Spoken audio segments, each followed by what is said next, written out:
March மாதம் 22ஆம் நாள், தவக்காலத்தின் 33ஆம் நாள். லாசருவை இயேசு இறந்து அடக்கம் செய்யப்பட்டு கல்லறையில் வைக்கப்பட்ட நிலையில் உயிர் பெற்ற செய்கிற நிகழ்வை இன்றைய நற்செய்தியில வாசிக்க கேட்கிறோம். அனைவரும் பார்த்து கொண்டுதான் இருக்கிறார்கள். தன்னுடைய நண்பர் லாசர் இறந்து போய் 4 நாள் ஆகிறது, இயேசு ஏன் இன்னும் வரவில்லை என்று ஒரு கூட்டம் பேசிக் கொண்டிருக்கிறது. குடும்பத்தாரும் விசனமாக பார்க்கிறார்கள். வந்தவர் என்ன செய்ய போகிறாரோ என்று சொல்லுகிற நிலையில பார்த்து கொண்டிருக்கிற வேளையில் இயேசு லாசரை தான் தாமதமாக வந்தது இது இறை மாட்சியை வெளிப்படுத்துவதற்கான அந்த செயல்பாட்டிற்காகத்தான் என்பதை வெளிப்படுத்தவும், மேலும் இந்த நிகழ்வின் மூலமாக இயேசு ஆண்டவர் வாழ்வு மற்றும் இறப்பின் மீதுள்ள அதிகாரம் தனக்கு இருக்கிறது என்பதை வெளிப்படுத்தவும் இந்த உலகம் பார்த்திராத ஒரு மாபெரும் புதுமையை வல்ல செயலை செய்கிறார். லாசர் உயிரோடு வந்து விட்டாரே, இனி அவர் சாக போவது கிடையாதா,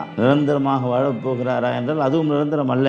மரணம் தள்ளி வைக்கப்பட்டிருக்கிறது, அவ்வளவுதான். இயேசு ஆண்டவரது அந்த மரணம், அதற்கடுத்து வருகிற உயிர்த்தெழுதல், அதுதான் நிரந்தரமானது என்பதை நாம் புரிந்து கொள்ள தவக்காலத்தில் இந்த தவக்கால ஞாயிறில செய்தி அளிக்கப்பட்டிருக்கிறது. வாருங்கள், வாழ்வு அளிக்கிற அந்த தெய்வத்திடம் நம்மை சரணாகதி ஆக்குவோம், ஜெபிப்போம். உயிரளிக்கும் அன்பான ஆண்டவரே, நீ செய்த அத்துணை நன்மைகளுக்கும் கொடுத்திருக்கிற வாழ்விற்கும் நன்றி. தொடர்ந்து அந்த வாழ்வை செம்மையாக்கிக் கொள்ள எங்களுக்கு அருள் தாரும். ஆமென்.